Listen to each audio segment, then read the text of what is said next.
دیارە لەسەر پرسی سەردانەکەی دکتۆر لەتیف ڕەشید سەرۆکۆماری عێراق بۆ هەرێمی کوردستان دیارە ئەمڕۆ سەرۆکۆمار گەیشتنی و هەرێمی کوردستان لە فڕۆکەخانە ڕاستەوخۆ سەرۆک هەرێمی کوردستان پێشوازی لێ کرد. دیارە دوا بە دوای کۆبوونەوە دانیشتنی لەگەڵ سەرۆک هەرێمی کوردستان لە ئێستادا سەرۆکۆماری عێراق لەگەڵ مەسعود بارزانی سەرۆکی پارتی دیموکراتی کوردستان لە کۆبوونەوەدایە وا بڕیارە کۆبوونەوەکانی درێژە پێ بدات لەگەڵ سەرۆکی حکوومەتی هەرێمی کوردستان و هەروەها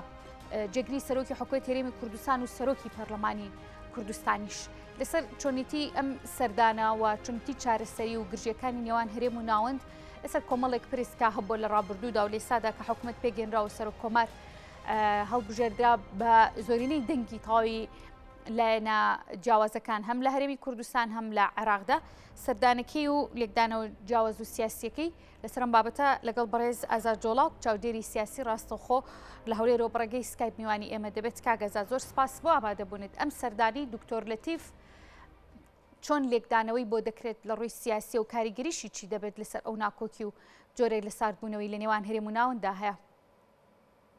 سڵاو لەوە لە بینەرانی خۆشەویستی کورسە نیوز سەردانەکەی جەنابی سەرۆک کۆمار بۆ هەولێر سەردانەکەی دەتوانین بە گرنگ وەسڵ بکەین و چاوەڕوانکراویش دوای هەڵبژاردننی بە سەرۆک کۆماری عێراق سەردانی هەرێمی کوردستان بکە بە تایبەت دوای ئەوەیەوە بەشێشی زۆر لە لایەنەکانی کوردستان یان بڵێن جۆرێک لە گشتگیری یان جۆرێک لە کۆدەنچێک هەبوو یان بڵین ئەوەی ئێستا کە هەیە هەم لایەنەکان تا ئاستێکی زۆر پێشوازیان کردووە لە بوونی بەڕێز لەتیف ڕەشید وەکو سەرۆک کۆماری عێراق پێچەوانەی خولی ڕابردوو کە هەندێک لایەن بایکۆتی هەڵسوکۆت و تەعاملیان لەگەڵ سەرۆک کۆمار کرد بۆ پێیەوە ناکۆشی سیاسی یان ئەوەی کە کاندیدیان نەبووە. بەڵام ئێستا خۆشبەختانە دکتۆر لەتیف ڕەشید وەکو سەرۆک کۆماری عێراق ئەم عێراقیەکان و سونە و شیعەوە لەلای کوردیشەوە پێشوازیان لێ کردووە و هاوکارینە بۆ سەرخستنی بەرنامە و کارەکانی ئەم سەردانشی بۆ هەرێمی کوردستان لە چوارچەوەی بەرنامە پلانی خۆی بۆ دوای هەڵبژاردننی بە سەرۆک کۆمار دیارە هەرێمی کوردستان لەگەڵ بەغدا لە ڕابردوودا کۆمەڵە کێشە و گرفت هەبوون پێویستی بەوە دەکردکەوە ئەم سەردانە و لە داهاتوشدا سەردانی تر و دیداری تر ئەنجام بدرێ بۆ لێگزێبوونەوەی زیاتر لەگەڵ ئەوەی کە لە ڕێکەوتنی حکوومەت و یان لایەنی کوردی لەگەڵ حکوومەتێکی سوودانیدا ئەم بابەتانە هاتوون. بەڵام بۆ پێی کە سەرۆک کۆمار حرەسی دەستورە و پارێزەری دەستورە و لە پشتی هەرێمی کوردستان شنوێنەراتی هەرێمی کوردستان دەکات بۆیە گرینگە سەردانی بەڕێزیان بۆ هەرێمی کوردستان بە تایبەتکەوە ڕێزیان سەردانی دامەزراوە فەرمیەکانی هەرێمی کوردستان دەکات لەگەڵ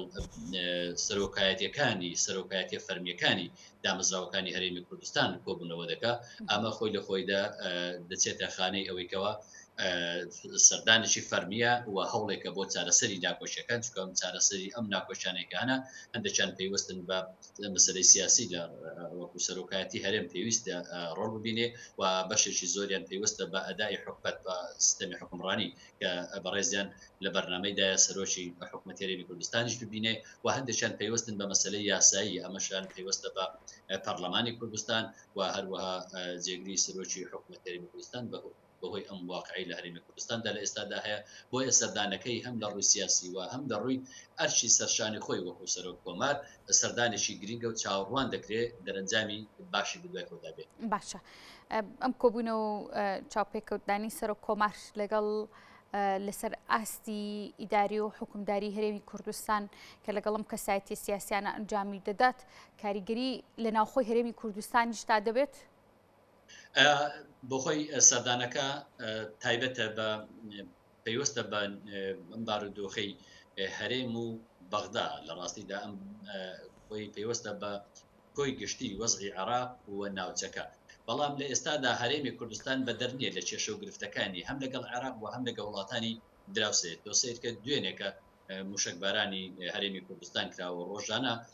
تورکیا هێرش و پەلامارەکانی بۆ سەر هەرێمی کوردستان ئەنجامەدا و بە قوڵایی زیاتر لە 25 کیلومتر داخلی هەرێمی کوردستان بوو. هەموو ئەمانە گرفتن بۆ هەرێمی کوردستان کە هەرێمی کوردستان بەشێکە لە عێراق بە پێی ئەم دەستورەی کە هەیە هەرێمی کوردستان بەشێکە لە عێراق و سەرۆک کۆماریش حرەسی ئەم دەستورەیە. بۆیە پێیوەستن هەموو شێشانە پێیوەستن بە سەرۆک کۆمارە و پێیوەستن بە بابەتی سەردانەکەشەوە واتە سەردانەکەی لەسەر ئاستی بۆ هەرێمی کوردستان پەیوەندی نێوان هەرێمی عێراق هەرێمی کوردستان و عێراق دەگرێتە خۆی پەیوەندی نێوان هەرێمی کوردستان و وڵاتانی دراوسێ دەگرێتە خۆی و پەیوەندی عێراق بەگشتی لەگە وڵاتانی دراوسێ و دەرەوە دەگرێتە خۆی چکە هەرێمیش بەشێکە لەم بابەتە و مەسلەی بودجا مەسلەی جێبەجێکردنی ئەم ڕێکەوتنانێکەوە لە نێوان هەرێمی کوردستان لەگەڵ حکوومەتی سوودانی لە کارنامەکەیدا هاتووە زیاتر لە 20 خاڵ هەند کەوا پەیوەستن بە مەسلەی کوردەوە بە تایبەتی ئەم کێشە هەڵبەسێدراوەکان مەسلەی مادەی 140 مەسلەی بودجە کە ئێستاکەوە خەریکی ئامادەکردنی پرۆژەی بودجە نێردێتە پەرلەمان بە تایبەت کە ئێستا چاوەڕوان دەکرێت زۆرترین بودجەی بەهێزترین و ینی بەقوترین بودجەی ئەمجارە عێراق تێپەڕێندرێ پێویستە هەرێمی کوردستان پشتی خۆی بەرکەوێت لەم بودجەیەدا و مەسلەی پێشمەرگە و مەسلەی پرچەکردنی پێشمەرگە و مەسلەی ناچە جێناکۆکان مەسلەی ئەمنێت و سەربازی ئەو شوێنە جێناکۆکەکان کە دەبینە ڕۆژانە لێرە و لەوێ تەقینەوە و تیرۆریستی و کاری تیرۆریستی لە ناوچە جێناکۆکان بە تایبەتی ئەمانە هەموو هەن و ئاساییکردنەوەی ناوچە جێناکۆکان ئەمانە لەگەڵ ئەوەی کاری حکومەتە بەڵام سەرۆک کۆمار دەتوانێت ڕۆڵێکی گریک ببینێ بۆ پێیکە هەموو لایەنە سیاسەکانی هەرێمی کوردستان ئێستا تەعامل لەگەڵ سەرۆک کۆمارە دەکەن بە نوێنەری خۆیانی دەزان بە نوێنەری هەرێمی کوردستانی دەزانن و هەرێمی کوردستانیش ئەم کێشانەی لەگەڵ عێراقدا هەیە هەم لە کارنامەی حکوومەتدا جێگای کردوتەوە و هەم لە دەستوریشدا هەن بۆیە جەنابی سەرۆک کۆمار دەتوانێت ئەم تێبینیانە لەگەڵ سەرۆکی حکوومەتی عراقی باز بک بۆ جێبەجێکردنیان و هەم بەپێی دەستوریش دەتوانێت پێداگیری لەسەر مادە دەستوریەکان بکە بە قازانجی ینی پێشبینی دەکرێت کە پەیامێکی دیاریکراوی لەلایەن حیزب و لایەنە سیاسیەکان و حکوومەتی ناوەندۆ بۆ لایەن و کەسە ئیداری و سیاسیەکانی هەرێمی کوردستان پێوێت بۆ چارەسەری ئەوەی هەیە تا ئێستاکە لە مێش نییە حکوومەتی سوودانی دەستی بەکار کردێت تا ئێستا ئەداعشی باشی هەبووە هیچ لێدوانێکی خاپیان نەبووە و چەند هەنگاوێکی سەرەتایی هاتوونەتە پێش بۆ ڕێککەوتنیان بۆ ئەو چارەسەری ئەو گرفتانی کە لە نێوان هەرێم و بەغدادا هەیە تا ئێستا نەگەویشتەوە تا ئاستی ئەوەی کەەوە سەرۆک کۆمار تەداخل بک بۆ معنایەکەوە فشار بکات لەسەر حکوومەت تا ئێستا لایەنە کوردیەکان لە ئەدای سوودانی وەک سەرۆکی حکوومەتی عراقی ڕازین تا ئێستا لەوە ناچێت سەرۆک کۆمار پەیامێکی پێبێ بۆ ئەم ناکۆچانە جگە لەوەی کەەوە هەرێمی کوردستان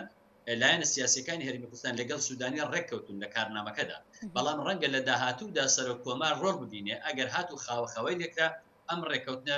جێبەجێ نەکرێ ڕەنگە سەرۆک کۆمار ئەو کاتا ڕەنگە مداخەلە زیاتر لەوە بکە سەبارەت بەوەی کەەوە کاریگەری لەسەر پرسی ناوخۆی هەرێمی کوردستان دەبێ من پێم وایە سەرۆک کۆمار ڕۆڵی دەبێ و لایەنی خێر دەبینێ ڕەنگە لەگەڵ بەتایبەت کە ئێستا لەگەڵ بەڕێزکاک مەسعود بارزانی سەرۆکی پارتی دیموکراتی کوردستان کۆبووتەوە یان لە کۆبوونەوەدایە پارتی دیموکراتی کوردستان لەگەڵ یەکێتی نیشتیمانی کوردستان وەکو دوو هێزی کاریگەر لە کوردستان ئێستا ناکۆچەکانیان پۆڵتر بۆتەوە و جۆرێک لە ئەم ناکۆکیانە ناکۆکی سیاسین کاک ئازادیان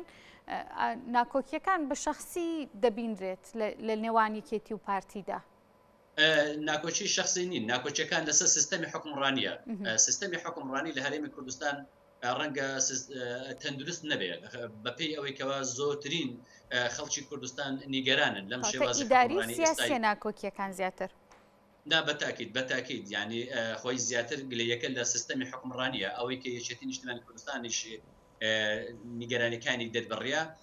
لە تیمی حکومەتەوە دەریبڕێت تیمی حکومەت ئێستا جۆرەکان بە شێوەی جزئی یان کاتی بایکۆتی دانیشتەکانی ئەنجومەنی وەزیرانی کردووە بۆ معنایە کێشەکان زیاتر ئیداری یان سیستەمی حکومڕانیە ئەمەش بەدەر نییە لەلایەنە سیاسیەکەی ڕوئای سیاسی جیاوازەیە بۆ حکومڕانی بۆ سیستەمی حکومڕانی پێی وایە لە ڕووی سیاسیەوە پێی وایە ئەم سیستەمی حکومڕانیە لەگەڵ ئامانج و مەبادی بنەما سەرچەکانی یەکێتی و سیستەمی سیاسی لە ناو یەکێتیدا ناگونجێ ناکۆکە بەوەیکەوە خزمەتگوزاری پێشکەش ناکرێ یان جیاوازی لە نێوان ناوچەکانی هەرێمی کوردستاندا لە ئارادایە یاخود شەفافیت وەکو پێویستنیە ڕەنگە گەندەڵی هەبێ ڕەنگە جیاوازکاری هەبێ لە ناوچەیە بۆ ناوچەیەکی تر هەموو ئەمانە وای کردووە ئەم نیگەرانیانەی لێ بکەوێتەوە بۆیە ڕەنگە سەرۆک کۆمار هەوڵی ئەوە بدا بۆ پێیەکە پارتی دیموکراتی کوردستان خۆیان پشتگیرێکی بتە و بەهێزی جەنابی سەر و کۆماریان کرد و ئەوان وەکو کاندیدی خۆیان یان خود پشتگیریی تەواو بۆ ئەو ڕایانگەیان و دەنجیان پێدا و لە هەمان کاتیشدا سەر و کۆمار خۆی کادیرێکی سەرکردەیەکی باڵای یەکێتی نیشتیمانی کوردستان و یەکێتیش پشتیوانیشی بەهێزی جەنابی سەر و کۆمار دەکات بۆیە ڕەنگە سەر و کۆمار بتوانێت ڕۆڵی خێر لەم بینە ببینێ هەم لە ڕۆ سیاسەکەی و هەم بۆ چارەسەرکردنی کێشە ئیداریەکان بەڵام چارەسەری کێشە ئیداریەکان زیاتر پێویستن بە بەڕگاری سیاسی هەرێمی کوردستان. باشە کەواتە کاگازات پێتان وایە لە ڕێگەی سەر و کۆمارەوە کە جنابی شباسی لێەوە کرد کەم کۆدەنگیەک هەبوو دکتۆر وەکو کارکتەرێکی سیاسی دکتۆر لەتیف ڕەشید بۆ بوونی بە سەر و کۆمار کۆدەنگێکی گشتی هەبوو لە هەرێمی کوردستان و لە ناوەندیش بۆ وەرگرتنی پۆستەکەی. دکتۆر لەتیف کاریگەری دەبێت بۆ خاوکردنەوەی ساردکردنەوەی ئەو کێشەی کە سوکە تەفاهەم و لێک تێک نەگەشتنی لە نێوان یەکێتی و پارتیدا هەیە تا ئێستا؟ بەڵێ بە تاکێتی کاریگەری دەبێ ڕەنگە قسەش لەسەر ئەم بابەتە بکە یەکێ ئەم خاڵی جەناوت باست کرد یەک لە خاڵەکانی ئەجندای سەردانەکەی بی چونکە بەڕێزیان ئاگادارە ئێستا بارودۆخێکی خراپ هەیە لە هەرێمی کوردستان گژی و چەقبەستوی سیاسی لە نێوان لایەنە سیاسیەکان هەیە و مەسلەی حتا مەسلەی هەڵبژاردن و پەرلەمان ئێستا ئەوڕۆ ئێستا دەبینین لە پەرلەمان کۆمەڵک لایەنی سیاسی بایکۆتی پەرلەمانیان کردووە یان دەستیان لە کار کێشاوەتەوە ئەمە بۆ خۆی گرفتێکە چونکە بە نەتیجە پەرلەمان نوێنەرایەتی تەواوی خەڵکی کوردستان دەکات بۆیە هەموو ئەمانە گرفتن هەم لە مەسلەی هەڵبژاردن و هەم مەسلەی یاسای هەڵبژاردن و لە مەسلەی حکومڕانی لە مەسلەی موچە و مەسلەی داهات و مەسلەی نەوت و گاز مەسلەی پێشمەرگە و جێناکۆکەکان هەموو ئەوانە پەیوەستن بە یەکێتی و پارتییان بە زۆنی سەوز و زۆنی زەرد سەر و کۆمار بەپێی دەستور ئەو بەرپرسە لەسەر تەواوی سیادەی تەواوی خاکی عێراق بە هەرێمی کوردستانیشەوە لە ڕووی دەستوریەوە بۆیە مافی خۆیەتی سەر و کۆمار ئەگەر کێشەک لە بەسڕا و لە ناسریە و لە هەر شوێنێکی تری شەوی ئەو لە چوارچێوەی دەستوردا هەوڵی گەڕانەوەی سەقامگیری بدا بۆ ئەو ناوچانە بیمافی هەرێمی کوردستانیش بەشێکە لە عێراق و بە تایبەتی جەنابی سەر و کۆمار کە نوێنەرایەتی ڕاستە نوێنەتی هەموو عێراقیەکان دەکات ئەمڕۆ سەرۆکی عێراقە بەڵام لە ڕاستیدا پشتی کووردە ئەمە کاندیدی کووردە یان ئەمە بەبژێری کووردە بۆ ئەم پۆستە و ئێستا هەموو کورد بە شانازیەوە هەموو پابندن و وەکو سەر و کۆمار وەکو نوێنەری کورد و هەموو عێراقیەکانش دەبینن بۆیە کاریگەری دەبێت سەر و کۆمار دەتوانێت لەگەڵ لایەنەکان و لەگەڵ دامەزراوە فەرمیەکان کۆ بێتەوە و ئەم تێڕوانینیان پێ بدات لە ڕاستیدا سەردانەکەی بەڕێزیان سەردانێکە لەسەر ئاستی فەرمی دەوڵەتداری بۆ معنای سەر و کۆمار سەردانی سەرۆکایەتی هەرێمی کوردستان سەرۆکایەتی حکوومەتی هەرێمی کوردستان و پەرلەمانی کوردستان دەکات ئەمانە بۆ خۆی دامەزراوی فەرمین بەڵام لە پاڵ ئەمەشدا کاریگەری دەبێت بۆ مەسلەی خاوکردنەوەی گرژیەکانی کە ئێستا لە ڕووی سیاسیەوە هەیە لە هەرێمی کوردستان بۆ ئەوەی ئەم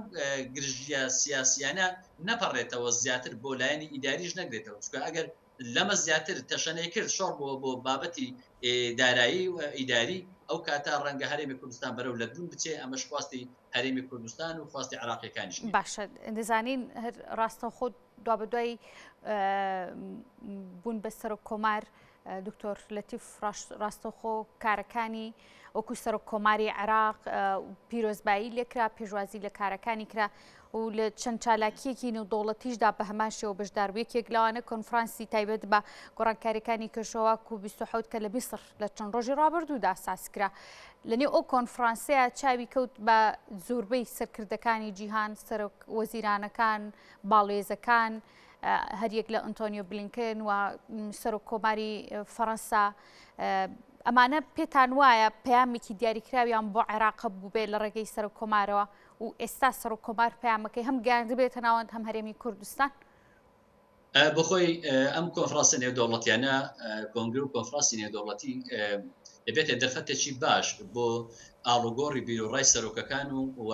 پەیوەندی دیبلۆماسی بەهێز لە نێوان وڵاتەکان ئەوانەی کە بەشدارن لەو کۆنفرانسانە عێراقیش وەکو وڵاتێکی کاریگەر لە ناوچەکەدا بەشدار بوو لە کۆنفرانسەی ژینگە لە میسر بەسترا بەڵێ ئەمە کاریگەری زۆر بوو لەوێدا بوو بە دەرفەتێکی باش بۆ ئەوی چاپێکەوتن و دیدار لەگە زۆربەی سەرۆکی وڵاتان بکە نوێنەری وڵاتان بکە بەوەی کەوە لە ڕۆژهەڵاتی ناوەڕاست و بە تایبەتیش لە عێراق ئەم بابەتەی کە بۆی کۆبنەوە مەسلەی ژینگە بەداخەوە عێراق هەم کاریگەری کەش و هەوای زۆر لەسرە ژینگەی پیسە و بەڕووبوونەوەی وشکە ساڵی و ئەم بارودۆخە ژینگەی خراپەی کە ڕووی لە ناوچەکە و لە جیهان و بە تایبەت ڕۆژهەڵاتی ناوەڕاست کردووە عێراق پشتی شێری بەرەکەوێ ئەو کە نوێنەرایەتی دەوڵەتی عێراقی بە کولی کردووە